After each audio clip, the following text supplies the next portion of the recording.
আসসালামু আলাইকুম আমার প্রিয় ফ্যান ফলোয়ার বন্ধুরা, কেমন আছেন? আশা করি ভালোই আছেন। তো আমি আসলে ভিডিওটা করলাম এই কারণে, বিভিন্ন পত্র পত্রিকা আমার নামে ভুয়া সংবাদ প্রচার করে, মিথ্যা সংবাদ প্রচার করে। এর মধ্যে আরো দেখতেছি যে আমার একই ছবি, একই প্রোফাইলের ছবি দিয়া তারা বিভিন্ন পেজ বা আইডি খুলছে। এক একজনের ফলোয়ার দেখি 40,000, 50,000, 28,000, 20,000, 16,000 হয়ে গেছে। হোক, সেটা তাদের ব্যক্তিগত। তবে আপনারা যাতে ভুল না করেন সেক্ষেত্রে আমি একটা বার্তা দিব। সেটা হচ্ছে,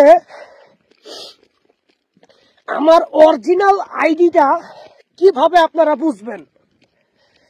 যেটা দেখবেন 3,90,000 উপরে ফলোয়ার। আবারও বলি, 3,90,000 উপরে ফলোয়ার, শুধুমাত্র ওইটাই আমার অরিজিনাল আইডি। আর এর নিচে, মানে 3,90,000 নিচে যত আইডি দেখবেন এগুলো সব ফেক আইডি।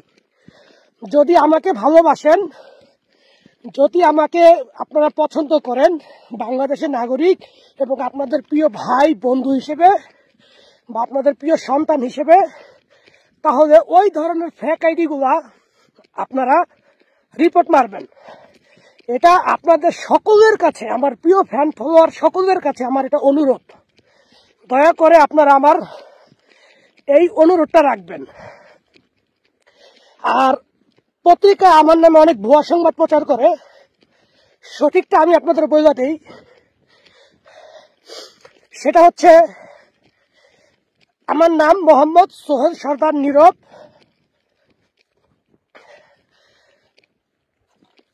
আমি ঢাকা 1204 গ্যান্ডারিয়া জুরাইন মুরাদপুরে জন্ম হয়েছে এবং এখানে আমার বাল্যকাল, ওইখানে আমার সমস্ত বন্ধু বান্ধব।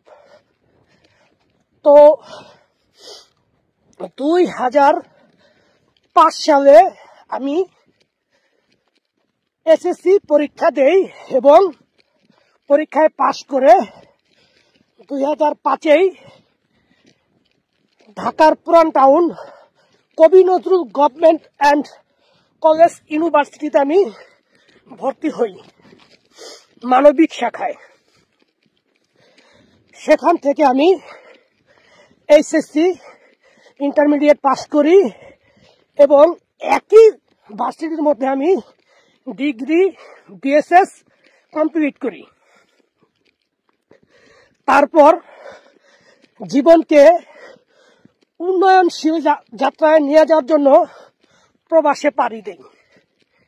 কারণ আমার বাবার তেমন বেশি অর্থ ছিল না বা সম্পদ ছিল না যা দিয়ে আমি বসে বসে খাবো।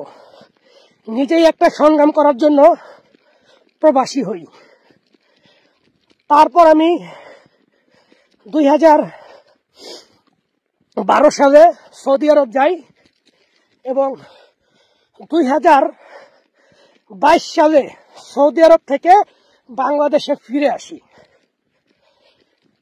ফিরে এসে দেখি যে বাংলাদেশের অবস্থা ভালো না। ব্যবসা বাণিজ্য করলে একজন আরেকজনের পিছনে লেগে থাকে। আবারও প্রবাসী হই। যেহেতু আমি দীর্ঘদিন প্রবাসে কাটিয়েছি, আমার অভিজ্ঞতা ছিল অনেক। তো আমি একটা চায়না কোম্পানিতে ইন্টারভিউ দেই। তারা আমার সরাসরি ইন্টারভিউ নেয়। সেই ইন্টারভিউতে আমি সফলতা অর্জন করি এবং নাম্বার 1 পেজে থাকি তাদের পছন্দে। তখন তারা আমাকে ওয়ার্ক পারমিট দিয়ে রাশিয়া নিয়ে আসে এবং সেই কোম্পানিতে আমি চাকরি করি। চাকরি করার পর দীর্ঘ 8 মাস পর আমি যাই শহরে ঘুরতে। তখন একটি বিজ্ঞাপন দেখি। বিজ্ঞাপনটা হলো যে রাশিয়াতে চাইলেই বেসামরিক মানুষ বা ভিনদেশীরা সেনাবাহিনীতে অংশগ্রহণ করতে পারবে। সেক্ষেত্রে আমাদের আবেদন করতে হবে। তো আমি প্রথম আবেদন করছি, তারা আমাকে রেসপেক্ট বা নেওয়ার জন্য ইচ্ছা পোষণ করে নাই। প্রথম ক্যান্সেল, দ্বিতীয়বার আবেদন করছি, দ্বিতীয়বারও ক্যান্সেল হয়েছি, তৃতীয়বার আবেদন করেছি, তৃতীয়বারও ক্যান্সেল হয়েছি। ক্যান্সেল হওয়ার একটাই কারণ, আমি রাশিয়ান ভাষা জানি কি না। তাদের ব্যাটালিয়নের মন্ত্রণালয় থেকে এই রিপোর্টটা করে। আমি তো ভাষা জানি না, কি করব? আমি ইংলিশ জানি, আরবি জানি, বাংলা জানি, হিন্দি জানি, উর্দু জানি, রুস্তি ভাষা তো জানি না, তাই কি করব? তখন শেষ চেষ্টা করি, আমি যেখানে থাকতাম সেখান থেকে 10.5 ঘন্টা শুধু বিমান দিয়ে যেতে হয়। জায়গাটার নাম হচ্ছে রোস্টভ অন ডন। সেই মন্ত্রণালয়ে আমি একই লিঙ্কে গিয়ে আবেদন করি, তারা আমাকে অ্যাকসেপ্ট করে। তারপর তারা আমাকে বিমানের টিকিট দেয়, ট্রেনের টিকিট দেয়। 10.5 ঘন্টা আসে মস্কো, মস্কো থেকে 32 ঘন্টা ট্রেনে আসি রোস্টভ, রোস্টভ থেকে 1.5 ঘন্টা গাড়ি চালিয়ে আসি মন্ত্রণালয়। তারা আমাকে মেডিকেল চেক আপ করে। মেডিকেল চেক আপের জন্য তারা 3 দিন সময় নেয়, এবং আমি মেডিকেল চেক আপে যখন উত্তীর্ণ হই তখনই তারা আমাকে প্রস্তাব করে এবং বিভিন্ন নিয়ম কানুন সম্পর্কে জানায়। এবং আমার সেনাবাহিনীতে ঢুকলে আমার অবশ্যই সেনাবাহিনীর অনেক কাজ আছে, সেই কাজ করতে হবে। আমি তাদের সমস্ত শর্ত নিজ ইচ্ছায় রাজি হয়েছি। তারপর তারা আমাকে ট্রেনিং এ পাঠায়। ট্রেনিং এ যাওয়ার পর আমি সাকসেস হই। এরপর আমি ব্যাচ নাম্বার পাই। ব্যাচ নাম্বার পাওয়ার পর আমাকে একটি ব্যাটালিয়নের উপর দেওয়া হয়। আমার ব্যাটালিয়নের নাম হচ্ছে আলগা। এখানে প্রায় 2000 ব্যাটালিয়ন আছে, তার মধ্যে আলগা হচ্ছে একটা ব্যাটালিয়ন। তো আমি সেই ব্যাটালিয়নে আছি বর্তমানে। তো এই আর কি।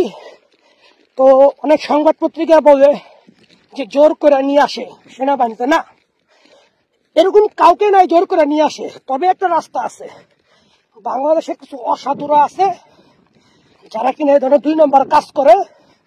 তারা বাংলাদেশ থেকে কিছু লোকের এখানে নিয়ে আসা জোর জবরদস্তি করে ক্লিনিং এর কাজ দিবে বইলা তাদেরকে মনে করেন ঢুকায়া দেয়।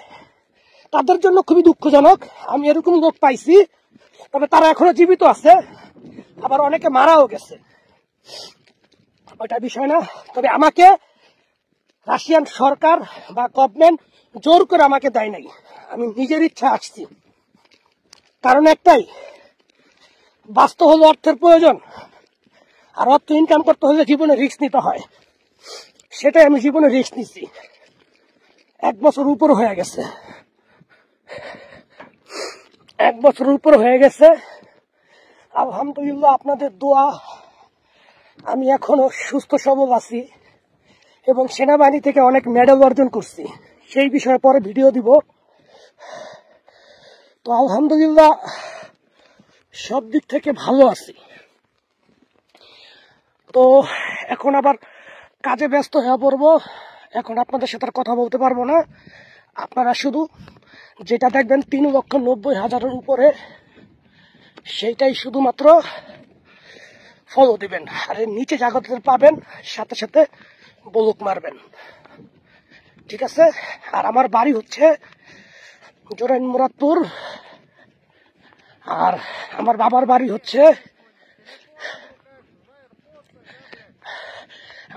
বাড়ি হচ্ছে মাদারীপুর শিবচর থানা অন্তর্ভুক্ত। বাস এতটুকুই। আমার বন্ধু যুদ্ধ করে আসলো ওই মাত্র। বাড়ি Что сказать? Я душный, это Уголек, мой друг, я из России. Победа будет за нами. মой কমান্ডার, এ হচ্ছে আমার কমান্ডার। দেখেন, এ হচ্ছে আমার কমান্ডার। সে আমাকে অত্যাধিক ভালোবাসে। তাদের ভাষা হচ্ছে ইয়া তেবে লুবলু। Я тебя тоже. কমান্ডার। Давай, аккуратно.